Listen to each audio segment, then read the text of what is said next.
Hi friends, welcome to my channel. ఇక దర్శన్ శరణ్య అయితే bed మీద పడుకుని ఉంటారు.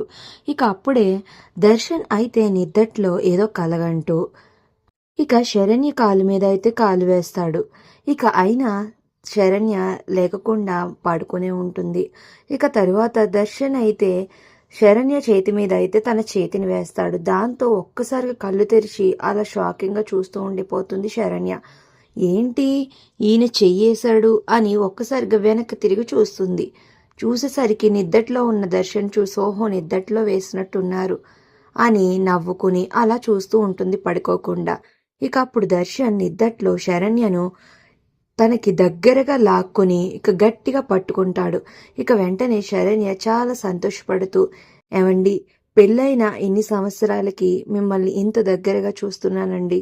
ఈ క్షణం ఇప్పుడు ఇలా ఆగిపోతే ఎంత బాగుంటుందండి.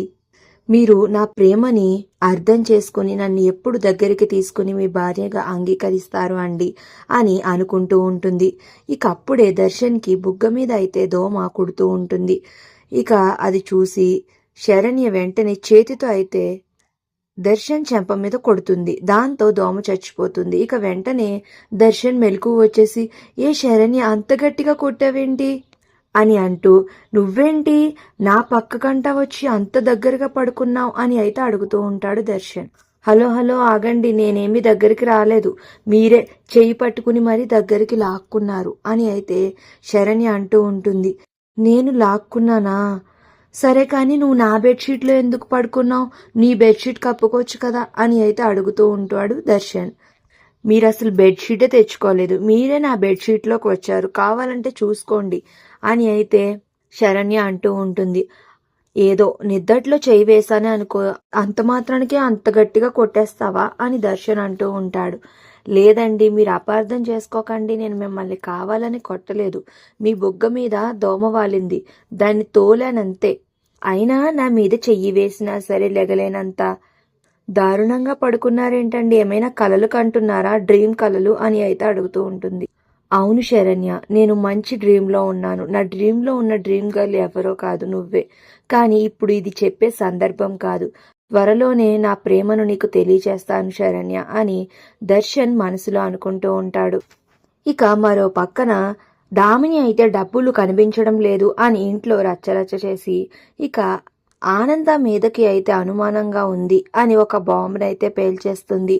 ఆనంద సరే అందరూ వచ్చి ఒక్కొక్క గదిని చెక్ చేసుకుని వెళ్ళండి అని ఆనంద చెప్పడంతో అందరూ కలిసి ఒక్కొక్క రూమ్ని చెక్ చేస్తారు. కానీ ఆనంద రూమ్లో డబ్బులు దొరకవు. దాంతో ఒక్కసారిగా అనన్య, కాంచన షాక్ అయిపోతారు. ఇక అప్పుడు అందరి రూమ్లు కూడా చెక్ చేస్తారు, కానీ ఎవరి రూమ్లోని డబ్బులు ఉండవు. ఇక అప్పుడు శరణ్య ఇలా అంటూ ఉంటుంది, నీ ఒక్క రూమే చెక్ చేయాలి అని శరణ్య అంటూ ఉంటుంది. ఎవ్వరి రూమ్లో లేని డబ్బు నా దగ్గర ఎందుకు ఉంటుంది, సరే చెక్ చేసుకోండి అని అనన్య అంటూ ఉంటుంది. ఇక అందరూ కలిసి అనన్య రూమ్లోకి వెళ్ళి చూస్తూ ఉంటారు. ఇక రోహిత్ అయితే చెక్ చేస్తూ ఉంటాడు. ఇక కరెక్ట్గా అనన్య కబోర్డ్లో అయితే డబ్బు సూట్ కేసు దొరుకుతుంది. దాంతో అందరూ ఒక్కసారిగా షాక్ అయిపోతారు. ఇక అప్పుడు నా రూమ్లోకి ఈ సూట్ కేసు ఎలా వచ్చిందో నాకు తెలీదు, ఎవరో తీసి నా మీద నింద వెయ్యాలని చూస్తున్నారు అని అనన్య అబద్ధాలు ఆడేస్తూ ఉంటుంది. ఇక అప్పుడు శరణ్య వచ్చి అనన్య చెంప పగలకొట్టి డబ్బుని దామిని రూమ్లో నుంచి మాయం చేసి ఇలా నీ రూమ్లో పెట్టుకుని మా మధ్య నా గొడవలు పెట్టాలని చూస్తావా, నీకెంత ధైర్యం ఉంటే ఇలా చేస్తావు అని ఆ దవడ ఈ దవడ అయితే అనన్యవి పగలగొడుతూ ఉంటుంది శరణ్య. మరి ఇప్పటికైనా దామినికి అనన్య కాంచనల నిజస్వరూపం తెలుస్తుందా, తను మారుతుందా అనేది నెక్స్ట్ రివ్యూలో తెలుసుకుందాం. వీడియో నచ్చితే ప్లీజ్ సబ్స్క్రైబ్.